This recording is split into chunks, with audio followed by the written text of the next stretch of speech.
요한계시록을 공부했는데 요한계시록 자체를 직접 들어가지 않고 자꾸 주변을 이제 공부하다 보니까 조금 지루하시는 분도 있고 이제 안달해 하시는 분 계실 것 같아요.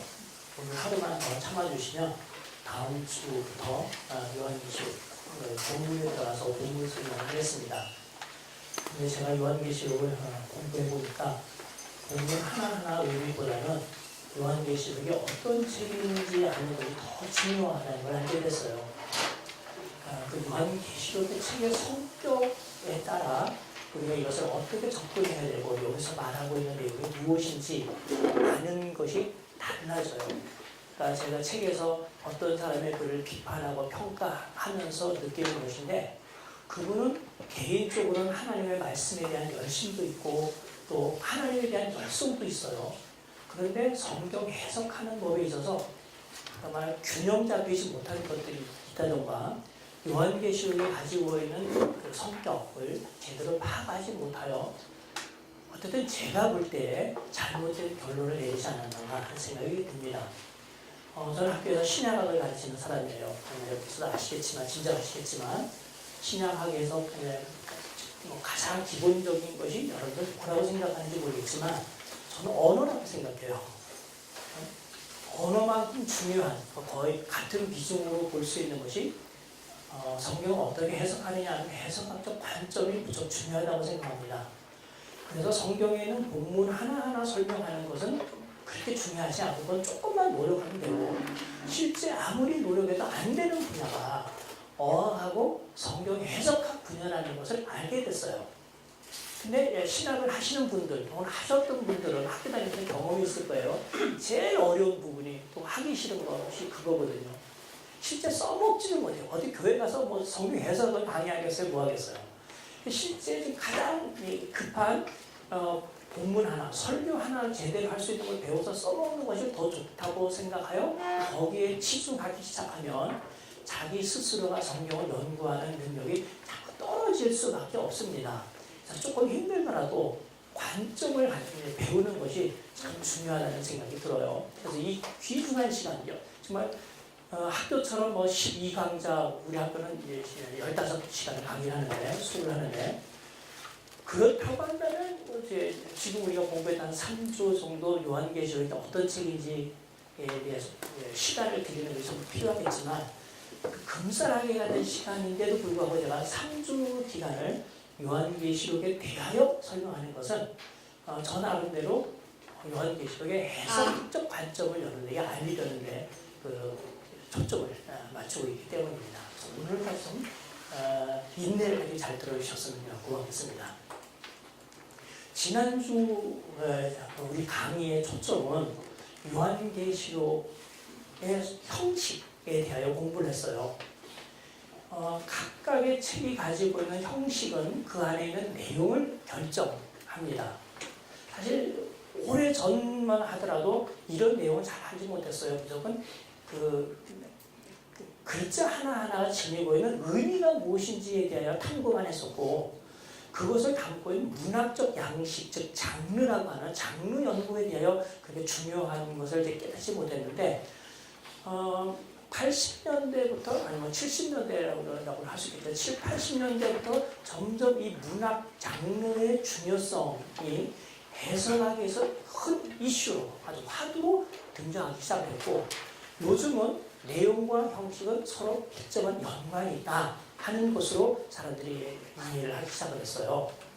그래서 내용 못지않게 형식도 무척 중요한데 어쨌든 우리가 지난 시간에 그런 면에 제가 초점을 맞추면서 형식 부분에 대해서 말씀을 드렸습니다. 요약을 하자면 요한계시록은 3가지 문학 장르를 가지고 글을 썼다 하고 말씀을 드렸어요. 기존의 생각과는 다르게 제가 접근하는 요한계시록 출발점은 이거는 주님께서 종들에게 또는 7 교회들에게 보내기 위한 편지다. 편지의 글로 우선 출발하는 것이 좋다 하는 거예요. 편지는 허공에다가 얘기하는 것이 아니라 실질적인 사람들에게 또 실질적인 문제를 가지고 그 문제를 고민하고 있는 사람들에게 그 문제를 해결해 주려고 쓴 편지예요. real letter예요. 그러니까 그냥 구체적인 정황, 사실 성경 해석하기에 가장 기본적인 것 중에 하나가 문학적 해석, 역사적 해석이라고 하는 걸 여기 들었을 텐데, 뭐 신학적 해석, 이 세 가지가 삼총사로 이제 우선 가장 제기되고 있잖아요. 근데 역사적 해석이라고 말을 해놓고 실제 역사적 정황 문제에 대해서 고민을 하지 않는 것을 많이 봐요. 그런데 성경 중에 특별히 편지글은 다른 장르에 비하여 역사적 정황이 훨씬 더 구체적이고 또 리얼하게 실제적으로 드러나는 문화 양식입니다. 요한계시록도 그러해요. 그래서 이것은 그동안 우리가 오늘날 교회 입장에서 예수님의 재림을 대망하면서 요한계시록을 많이 이해해왔는데, 그것보다는 원래 1세기에 어떤 문제가 있었고 그 문제를 어떻게 해결하려고 이것을 썼는지에 먼저 초점을 맞추는 것이 중요하다고 생각합니다. 우리가 뭐 빌립보서를 공부할 때 빌립보서 교회가 가지고 있는 문제, 빌립보 교회와 바울과의 관계 문제를 염두에 두면서 빌립보서를 읽는 것과 마찬가지로 요한계시록도 그거해야 된다는 거예요. 그래서 그 정보를 많이 알면 알수록 요한계시록을 훨씬 더 풍성하게 이해할 수 있을 것입니다. 두 번째, 전체적인 편지 글 속에 담겨있는 내용, 또 이것을 표현하는 방법에 있어서는 묵시적 예언서의 글을 가지고 있었다 하는 것이 요한계시록의 두 번째 또 세 번째 특징입니다. 예언이라고 하는 말은 전에 말씀드린 것처럼 앞으로 일어날 일을 미리 예언한 것이 아니라 선지자들이 하나님의 말씀, 성경적 용어로 얘기하면 계시라고 말할 수 있고요. 1세기에 유행하던 용어로 이야기하면 신탁이라고 말할 수 있는데, 신탁을 받아서 사람들에게 전달하는 거예요. 중개인이에요. 대변인이에요.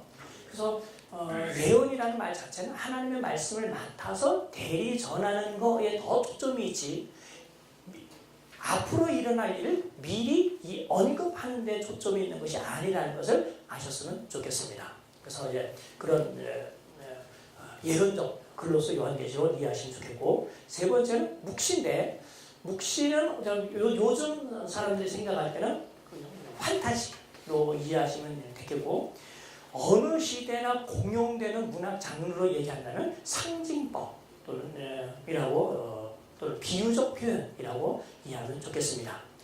그러나 이 상징이나 비유는 설명이 없을 때는 듣는 사람이 이 상징을 잘 알고 있을 때 사용합니다. 상대방이 그 상징을 이해하지 못할 때 상징을 사용하면 서로 커뮤니케이션이 되질 않아요. 요한계시록에는 또 독자들이 알고 있는 상징을 많이 씁니다. 물론 요한 자신이 주님께로부터 받아서 그때 처음으로 상징을 만들어낸 것도 있어요. 그런 경우에는 이 상징의 뜻은 또 내가 본 이 장면의 뜻은 이러이러하다라고 구체적으로 언급해 주니까 그거는 1세기 교회도 몰랐고 우리도 모르는 거예요. 그러면 요한계시록에서 우리가 배워서 알면 됩니다. 예를 들면 이런 거예요. 요한계시록 17장에 보면 음녀에 대한 묘사가 있는데, 음녀가 어떤 붉은색 짐승을 탔고 많은 물 위에 앉았다고 했어요. 이것도 이제 말하는 비유적 표현이거나 상징적인 표현인데, 그것이 무슨 뜻인지 아마 1세기 교회, 초대 교회도 몰랐던 것 같아요. 그래서 요한이 일단 환상 장면을 서술하고는 이 장면이 무슨 뜻인지를 해석해 줍니다.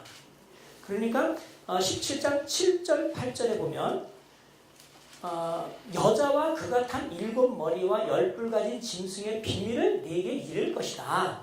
네가 본 짐승은 전에 있었다가 지금은 없으나 장차 무조갱으로부터 올라와 멸망으로 들어갈 자니 땅에 사는 자들로서 창세 이후로 그 이름이 생명책에 기록되지 못한 자들이 이전에 있었다가 지금은 없으나 장차 나올 짐승을 보고 놀랍게 여기리라.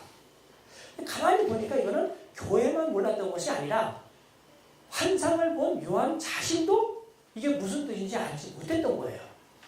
그래서 천사가 이것을 설명해줘서 이것은 이러이러한 임금들이다 라고 해석해 줍니다. 그 다음에 또 하나 보면은 15절에 천사가 내게 말하되 내가 본 바 음녀가 앉아있는 무릎, 즉 음녀가 물 위에 앉아 있었다고 했는데 그게 무슨 뜻이냐 하면 백성과 무리와 열국과 방언들이라. 그러니까 우주적으로 모든 사람들 위에 깔고 앉아있는 음녀를 소개했으니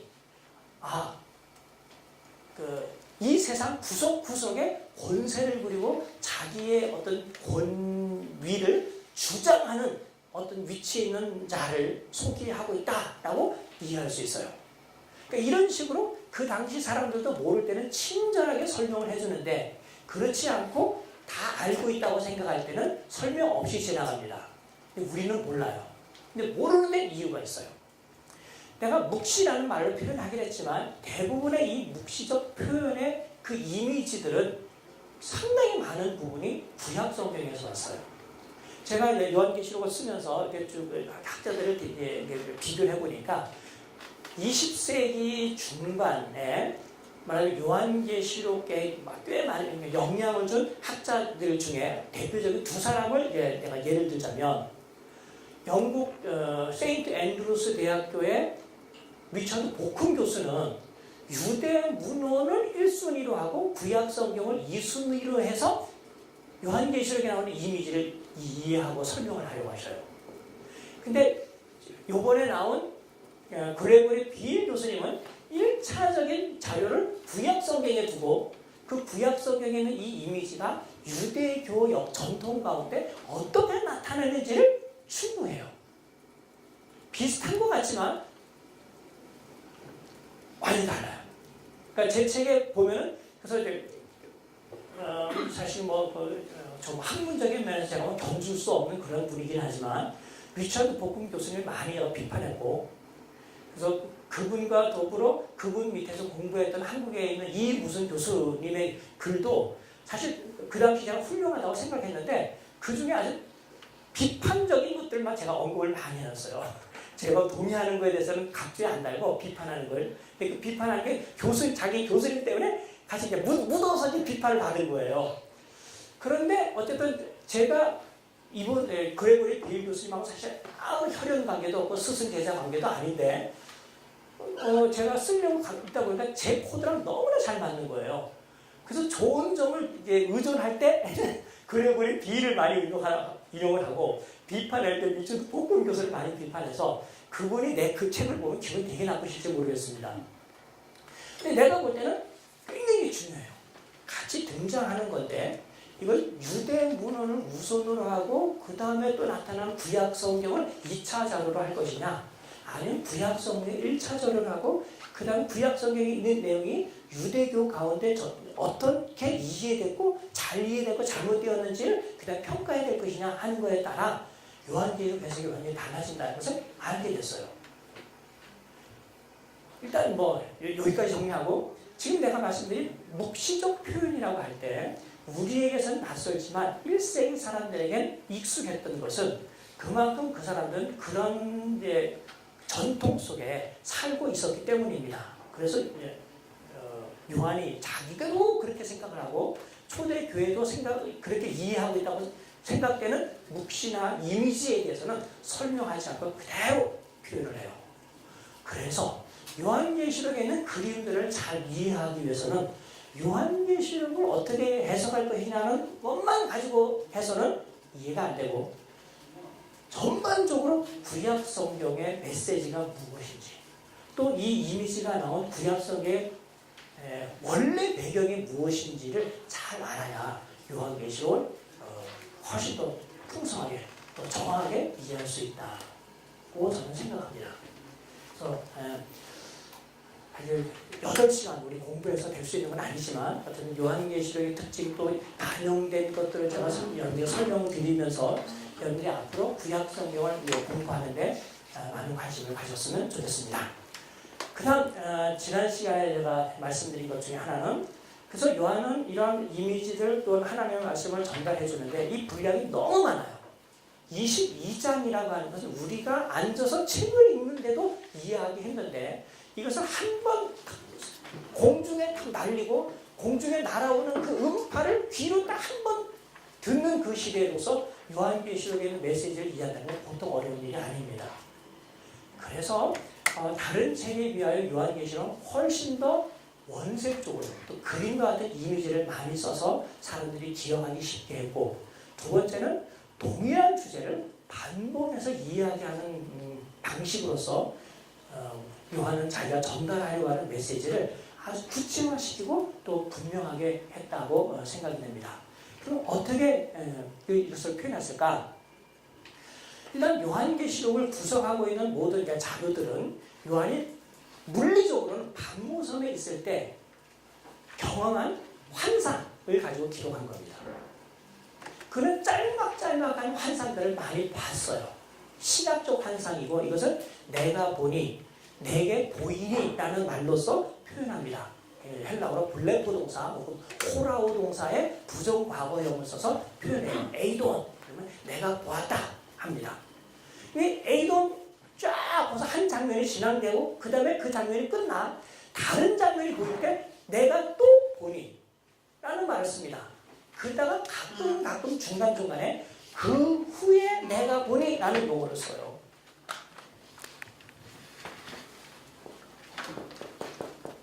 메타 타우타,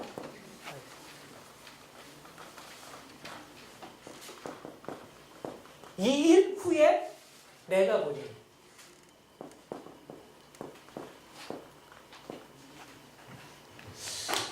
요게 이제 요한계시록 해석하는 데 있어서 보니까 꽤 오랫동안 많은 사람에게 말썽을 일으켰던 어구였어요. 이 일 후에 내가 보니. 이 일 이후라는 것은 앞에 본 환상이 있었어요. 에이돈.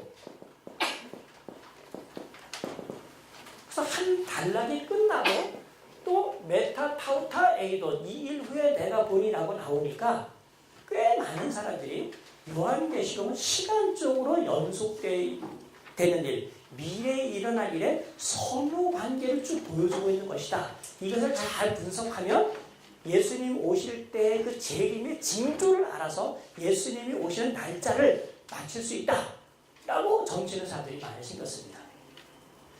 이것은 마치 뭐와 비슷하냐면 창세기에 나오는 족장들을 딱 그 사람 몇 살에 누구를 낳고 나온 후 몇 년을 살았다 하고 되어 있는 것을 가지고 인류의 태초의 연대를 측정하려고 하는 사람이랑 아주 비슷해요.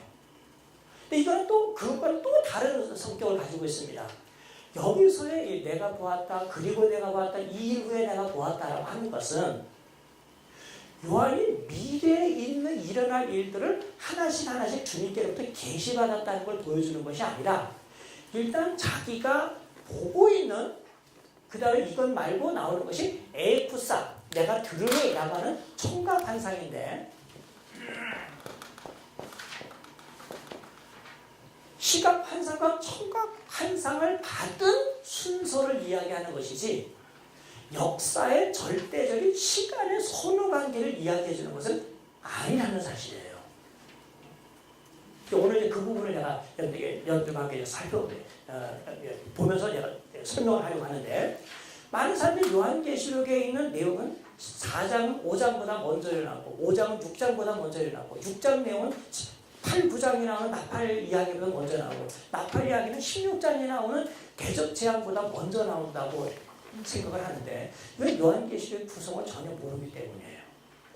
다시 요약하자면 요한계시록 전체는 요한이 pat모섬에 있을 때 비록 그가 하늘에 올라가서 하늘의 관점에서 사물을 보았다 하더라도 시간과 관계가 없이 그가 pat모섬에서 봤던 환상들의 순서를 나열하고 있는 겁니다.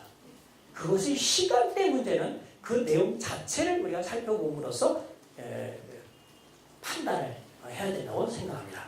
이런 식으로 여러 환상들이 있는데 이것을 요한은 묻기 위하여 또 다른 방법으로 내가 성령 안에서 어디에 올라갔더라, 어디에서 보았다라고 하는 환상 장소와 또 성령에 감동되었다고 하는 것을 보여줍니다.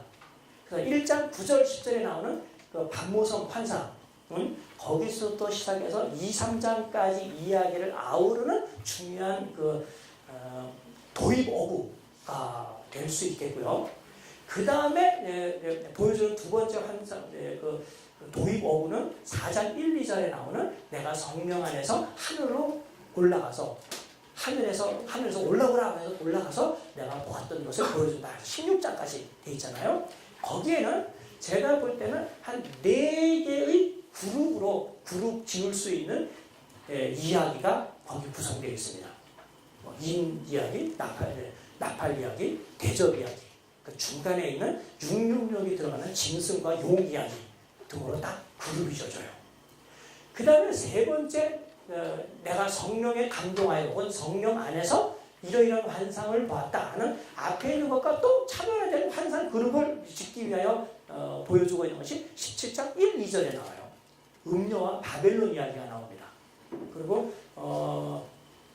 전능하신 주요 만왕의 왕이요 만주의 주이신 그분이 이 세상 장군들과 왕들과 더불어 전쟁하여 승리한 이야기가 나오죠.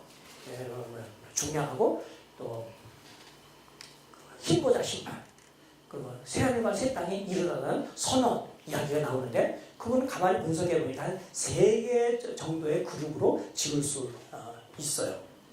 마지막 네 번째 나오는 도입 어구는 21장 9절, 10절에 나오는데 새 예루살렘을 소개하기 위한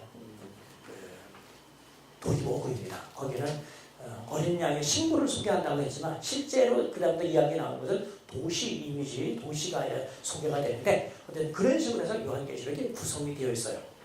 자, 그렇다면 이렇게 구성된 성경을 요한계시록을 이런 방식으로 구조로 나누는 어떤 문단을 나누는 것이 어떤 점에서 유익할까?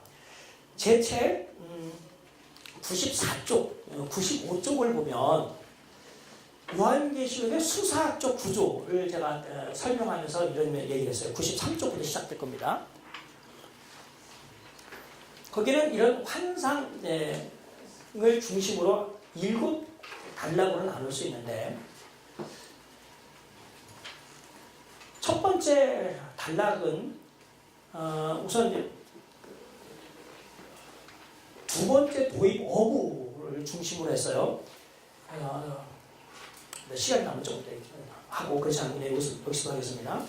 그래서 거기에 속하여 있는 그 말하는 그룹이 4개가 있는데 저는 사이클이라고 했어요. 어떤 이야기가 반복해서 나타나는데 그냥 리피트가 아니라 리캐피츄레이션 쪽으로 이렇게 용수철이 이렇게 앞으로 전진해 나가면서 어떤 집약되든지 어떤 발전되어 나가는 것처럼 이렇게 선회하는 그런 면에서 이제 반복되는 겁니다. 그래서 4장 1절부터 8장 1절까지가 한 단락이라고 볼 수 있어요. 여기에는 보좌 이야기가 나오고 죽임당한 어린 양이 7 인봉된 책을 떼기에 합당하신 분이라고 하는 선언이 나오고 그분이 인봉을 하나하나 뗄 때마다 일어나는 일들이 나옵니다. 소위 7인 재앙 이야기가 첫 번째 사이클의 주요 이야기예요. 그런데 그 이야기 거의 끝나갈 무렵쯤에 보면 94쪽에 제가 사이클 1을 하면서 정리를 했죠. 6장 15절과 16절에서는 하나님과 어린 양인 세상 사람들에게 내리는 진노 차원에서 어떤 언급이 있어요. 어린 양의 진노에서 우리를 가리라 하고 이야기합니다. 진노의 큰 날이 일어났다라고 한 걸 보니까 그냥 역사 가운데 평범한 한 날이 아니라 역사의 끄트머리, 하나님의 마지막 심판을 하는 분위기를 여기서 읽을 수 있어요. 이거는 심판과 재앙 차원에서 언급했다면 7장 17절을 보면 정확히 7장 15절부터 17절을 보면 흰옷 입은 14만 4천의 운명을 설명하면서 이런 이야기를 합니다. 하나님께서 그들이 하나님을 밤낮 섬기고 있는데 하나님께서 그들을 위해 장막을 치셨다라는 언급이 있고요. 16절에는 그들이 다시는 줄이거나 또 목마르지 않고 태양 때문에 괴로움을 겪지 않을 것이다 라고 언급하며 17절에서는 어린 양이 목자가 되어 그들을 생명수 강으로 인도하실 것이고 모든 슬픔을 눈에서 씻어줄 것이다. 눈에서 눈물을 씻어줄 것이다 라고 언급을 하고 있어요. 아마 요한계시록을 쭉 처음 한 번도 안 읽고 지금 처음 읽는 사람이라고 하면은 그러려니 할 거예요. 느낌은 뭐예요? 이 세상에서 이 사람들이 고생했던 것에 대하여 주께서 마지막으로 보상해 주는 거다 하는 느낌을 받잖아요. 실제로 여기에 언급된 내용은 요한계시록 21장과 22장에서 절정으로 묘사한 그 묘사와 더 정확하게 일치해요. 어떤 면에서 결과적인 면에서 본다면 이미 7장 끝 부분에 요한계시록의 결론 부분이 21장과 22장에 있는 내용이 여기 있는 겁니다. 그러면 시간적으로 본다면 이미 꽤 오랜 굉장히 긴 시간을 한 바퀴 도는 거예요. 왜냐하면 첫 번째 사이클이 시작되는 4장과 5장에서의 핵심이 죽임당하신 어린 양 이야기가 나오거든요. 지금 살아있는 양인데 요한이 딱 볼 때는 전에 죽은 것 같더라. 그랬으니까 그 양이 죽었고 지금 살아있으니까 살아났어요. 부활했어요. 이것은 요한의 전체 이야기에 있어서 예수 그리스도를 설명해 주니까 그리스도께서 이 땅에 오셔서 죽으시고 부활하신 1세기 초반 이야기에서부터 이 이야기가 시작됐던 거예요. 그러다가 역사의 전체 과정을 6장에서는 인봉을 떼면서 일어나는 일로 또는 그런 관점으로 역사를 조망합니다. 그리고 결론 내리기를 지금 얘기한 것처럼 6장에 있어서는 큰 진노가 이르렀다는 것과 또 하나님의 백성들에게 내리는 결정의 복으로서 이야기가 끝냈어요. 만약 이것이 시간적으로 연속적으로 일어나는 일 같으면 요한계시록 8장 이야기가 그 이후 상황을 설명했어야 됩니다. 근데 8장은 그렇지 않아요. 8장은 사람들이 아직 역사의 종말이 오지 않은 것처럼 하나님께 기도를 올리는 것으로 되어 있습니다. 이 기도의 내용은 8장 1절부터 5절에서는 자세하게 설명하지 않았죠. 구체적으로 설명하지 않았지만 틀림없이 6장 9절과 11절에 나오는 죽임당한 사람들이 제단 앞에서 하나님 우리의 원수 좀 갚아주십시오. 왜 역사가 계속 되면서 의인이 악인에 의하여 괴롭힘을 당해야 됩니까? 지금 죽임까지 당하고 있습니다. 하나님 그의 백성을 돌보아주지 않고 구원해주지 않으시기를 언제까지 안 하시겠습니까? 라고 말하는 거니까 이건 역사의 중간에 있는 거거든요. 8장에 있는 내용의 그 기도 역시 거기에 해당됩니다. 그리고 이제 8장 6절부터 천사가 나팔을 하나씩 부는데 임재앙 때 나타나는 진노나 재앙과 거의 비슷하면서 이것보다 강도가 훨씬 더 강한 그러한 재앙들이 세상에 나타나기 시작해요.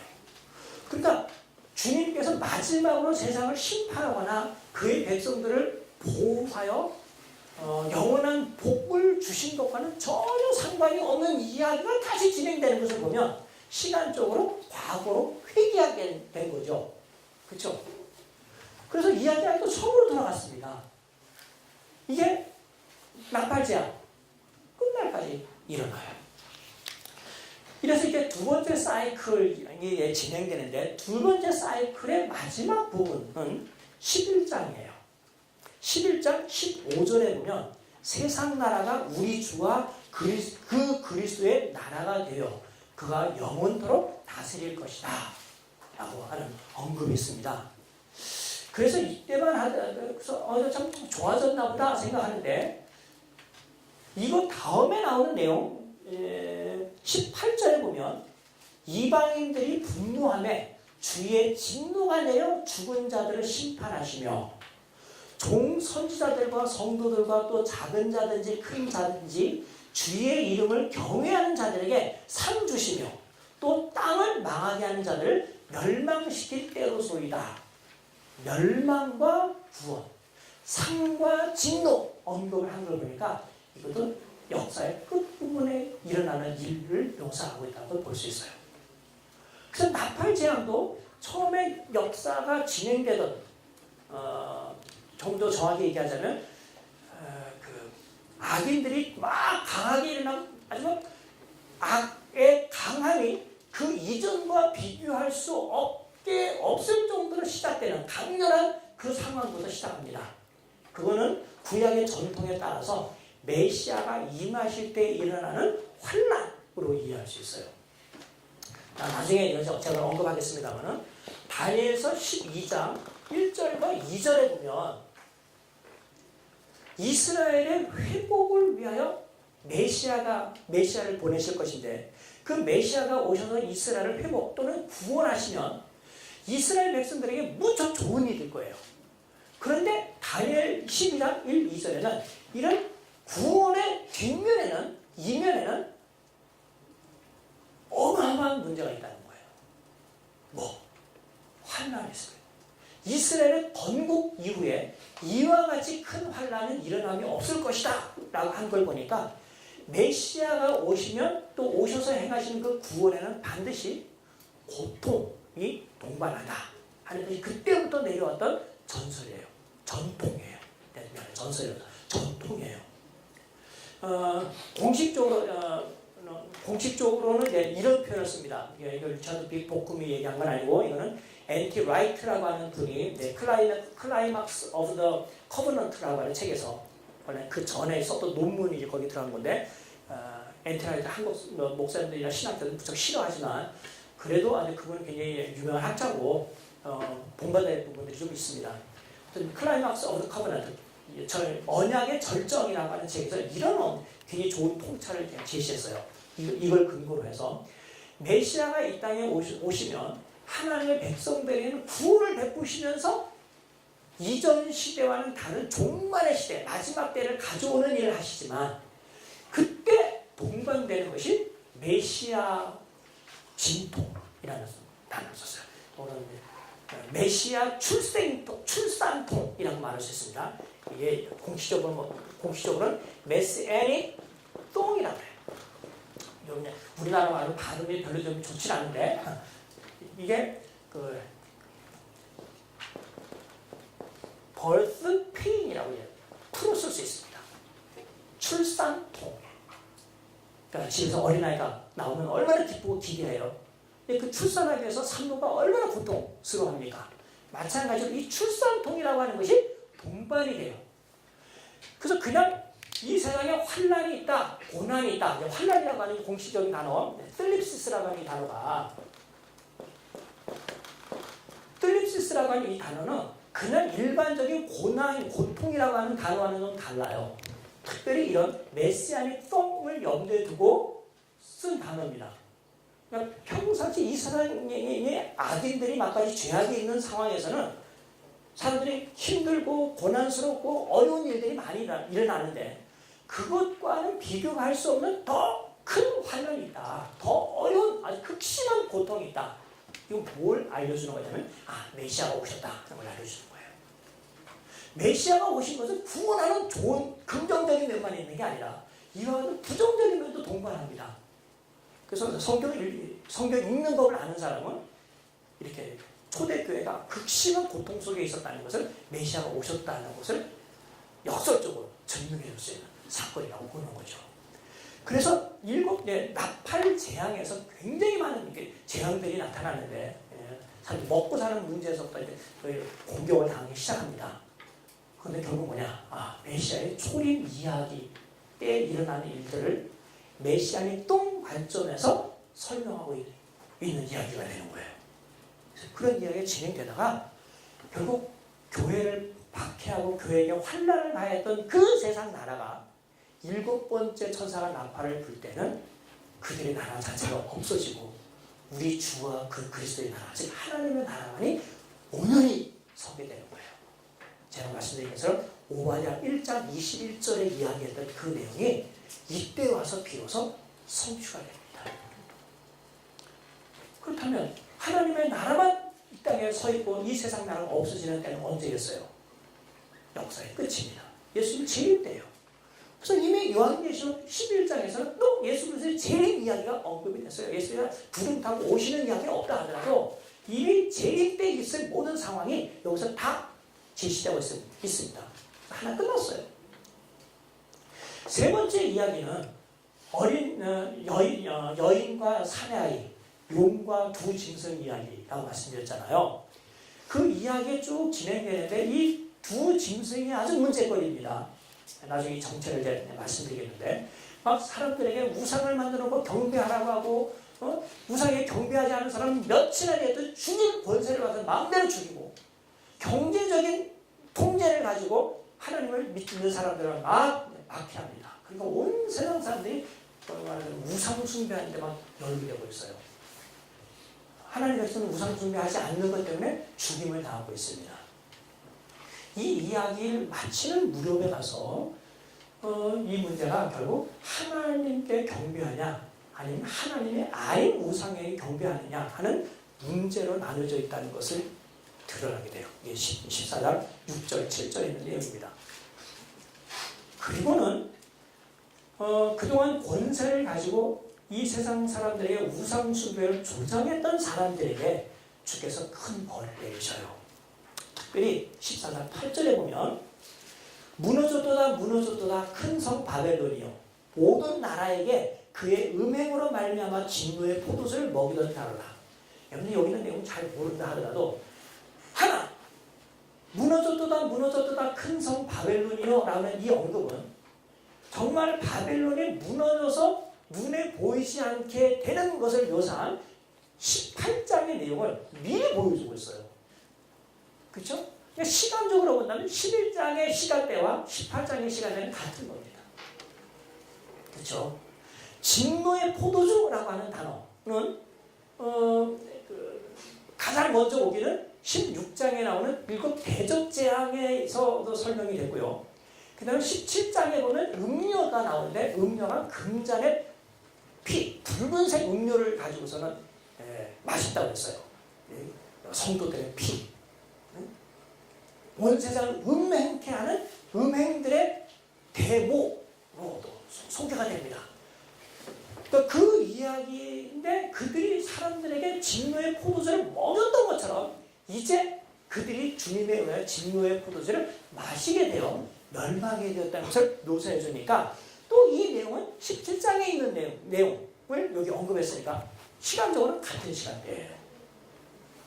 더군다나 14장 14절부터 20절에 보면 그 추수 이미지가 나오거든요. 그 인자가 낫을 들고 곡식이 익었으니 곡식을 거두는 이야기가 나옵니다. 근데 그 곡식 거두는 이야기는 복음서를 알고 있는 사람 같은 경우에 그게 아주 쉽게 이해할 수 있을 거예요. 특별히 알곡과 가라지 비유해 보면 그렇죠.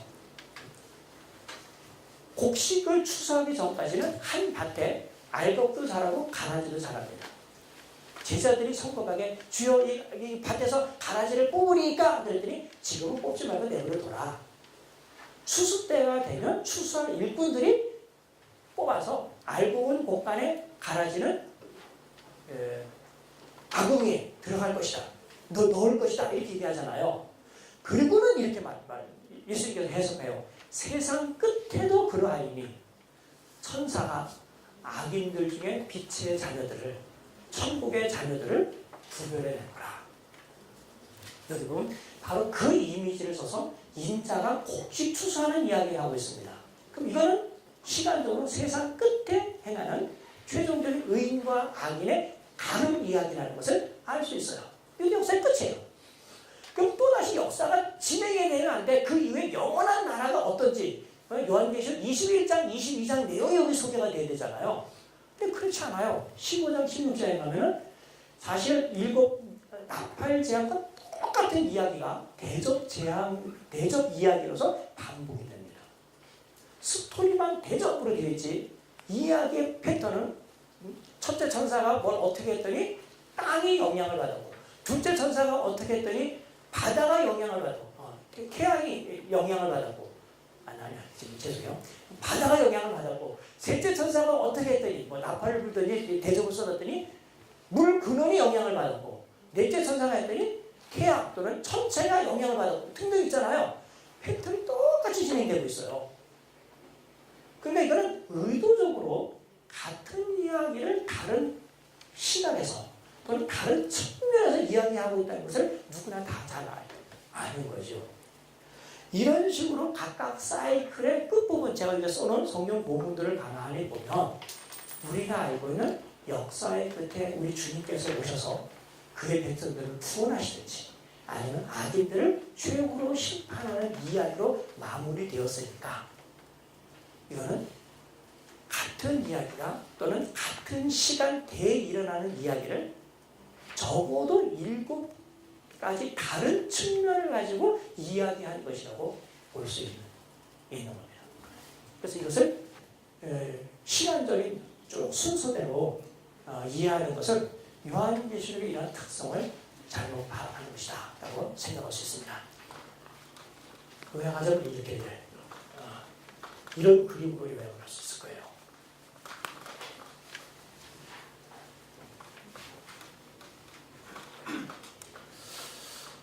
요한계시록을 이해하는 중요한 열쇠는 구약 성도들이 기다렸던 메시아가 오셔서 구약 시대는 차별화된 시대, 새로운 시대가 도래했다는 거예요. 메시아 시대가 도래했다는 거예요. 그래서 초림의 전문적인 용어는 파루시아 1이라고 얘기할 수 있습니다. 그런데 구약 시대 사람들은 시간을 한 면만 봤기 때문에 처음에 제가 그렸던 그림, 아담이부터 시작된 이 시간이 메시아가 오시면 메시아의 시대는 아담의 시대와는 다르게 이런 시간대가 계속될 거라고 이해를 했었어요. 근데 신약 시대는 메시아가 오셔서 이런 시간대가 시작된 건 사실입니다. 그런데 동시에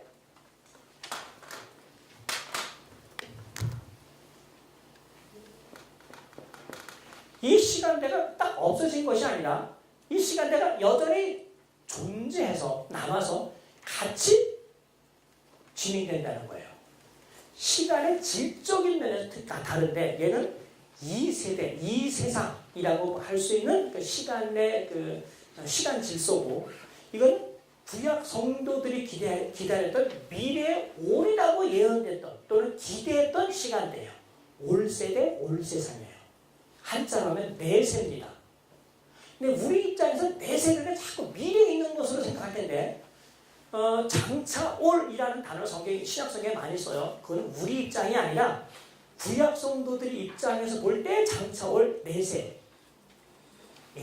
종말론적 시대 마지막 때예요. 첫 번째 제가 시간에 다니엘 2장을 제가 소개했는데 다니엘 2장에 나오는 후일에 장래라고 하는 단어를 옮기면서 이게 발생한 겁니다. 구약적 용어입니다. 그래서 이 세상 질서도 있게 되고 동시에 올 세상 질서, 내세도 같이 존재하게 되었던 거예요. 병행합니다. 그 다음에 특징은 뭐냐면요. 메시아가 오시는 순간 그때는 진짜로 얘는 끝나고 메시아 시대, 즉 내세만 존재하게 된다는 사실이에요.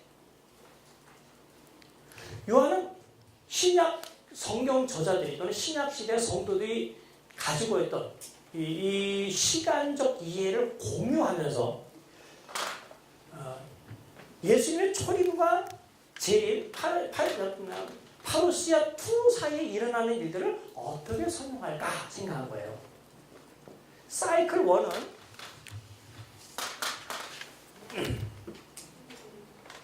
아까 제가 소개한 것처럼 죽임당하신 어린 양. 내가 보니 하나님의 보좌 앞에 어린 양이 있는데 일찍이 죽임을 당한 것 같더라. 좀 더 직접적으로 그리스도의 초림을 언급하면서 그 다음에 인재앙 이야기를 통하여 메시아의 재림 때 일어날 절정까지를 한 단순에 나아갑니다. 두 번째 사이클인 나팔 재앙은 동일하게 이것을 다루긴 하는데 이걸 좀 더 집약하기 위해서 좀 그 재림 쪽에 가까운 면에서 이것을 시작을 해요. C2. 그 다음에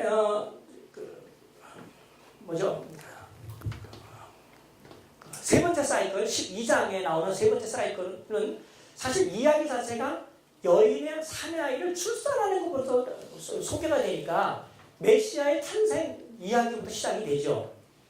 그렇죠? 그런데 어쨌든 이 이야기 자체 이게 다 여기서 시작은 되는 거예요. 근데 이야기를 이것보다는 좀 더 압축적으로 얘기합니다. 메시아가 방해받지 않고 태어나셨고 하늘에 오르셨고 그 다음에 남아있는 사람들은 핍박을 받는다. 핍박받는 이야기를 무척 길게 얘기합니다. 그러나 주님께서 그들을 심판하실 것이다. 딱 두 가지 이야기밖에 없어요. 어쨌든 앞에 있는 이야기가 좀 더 압축해서 예수님이 오신 초림 때부터 재림 때까지 이야기를 해주고 있습니다. 네 번째, 대적재앙의 것을 이것보다 더 함축적으로 집약적으로 이 이야기를 요약을 해줘요. 근데 사실 C4와 C2를 비교해보면 이게 얼마나 같은 이야기인지 여러분들이 알 수 있어요. 제 책에 두 번에 걸쳐서 이 도표를 비교를 해놨습니다. 그러니까 서론에서도 일곱 나팔과 일곱 대적이 어떤 관계가 있는지를 이제 보여줬고 82쪽 혹은 83쪽에 보면 있죠? 보세요. 82쪽인가요? 83쪽입니다. 그냥 이제 책이 한번 개정되면서 제가 좀 수정을 했어요. 지금 나는 1판을 갖고 있는데 1판 내용과 페이지가 달라서 제가 좀 자꾸 두 자리를 두 번 얘기하는 겁니다. 83쪽이네요. 여러분 보면 거기에 나팔과 대적재앙의 내용이 똑같아요. 땅과 관련되어 있고 바다와 관련되어 있고 강과 샘과 관련되어 있고 천체와 태양과 관련되어 있고 어둠 또 유브라데 또 그 주의 통치의 최고봉 극치를 다루고 있어요. 똑같은 이야기인데 나팔 이야기로 대접 이야기로 설명하는 것만 다를 뿐입니다. 근데 내가 왜 이것을 함축적으로 요약 집약적으로 되어 있다고 말하느냐 하면 나팔 재앙이 내리면서 주님께서 사람들에게 베푸는 재앙은 그 재앙으로나 3분의 1이 피해를 입었더라. 사람들 3분의 1이 죽었더라. 그래서 대상이 3분의 1로 언급이 돼요. 그리고 대접은 다 모든 땅이 공격을 받았고 모든 바다가 이렇게 타격을 입었고 모든 물건이 어떻게 됐더라. 모든 사람이 죽었더라. 이렇게 언급이 됩니다. 그래서 100%예요. 이건 3분의 1이고 그러니까 아주 순진한 사람은 나팔 재앙이 먼저 일어나서 3분의 1을 죽였고 나머지 3분의 2가 살아남았는데 그 다음에 후속타로 재앙이 또 대적 재앙이 와서 남은 3분의 1을 맞아 다 죽였다. 이렇게 얘기하는 것은 이 이야기의 선후를 놓고 이야기하는 거거든요. 근데 그렇지 않아요. 아까 얘기한 것처럼 그 사이클 끝부분을 비교해보면 다 똑같아. 그렇죠? 그러니까 이거는 시간적인 선후 관계가 아니라 이야기를 반복하는데 똑같은 방법으로 하면 안 되니까 기술이 정도 부분에 있어서 뒤에 걸 좀 더 강렬하게 하는지 요약적으로 함축적으로 하는지 이렇게 표현하는 방법입니다. 저 도표는 이렇게밖에 그릴 수 없어서 이런 식으로 그리는 거예요. 어쨌든 이 모든 내용이 역사 가운데 일어나는 것을 다 다루면서 최종적인 결론을 예수님의 재림 때 계속 내고 있다는 겁니다. 그러다가 마지막에 7번째 사이클에 가면은 이것보다 넘어가죠. 그리스도 재림 이후에 있을 새하늘과 새 땅 문제. 하나님의 장막이 사람들과 함께 있고 그가 사람들의 눈물을 씻어주심에 하는 영원한 상태에 나타나는 상태에 있을 일. 하나님의 백성들이 받는 복을 그 다음에 좀 더 많이 그려줌으로써 이제는 예수님의 재림 이후의 상황을 살짝 더 보여주는 겁니다. 그리고 이걸 아주 또 주기가 훨씬 더 짧아요. 이런 방식으로 요한계시록 이야기가 구성되었다 하고 이해하시면 좋겠습니다. 혹시 질문 있으신가요?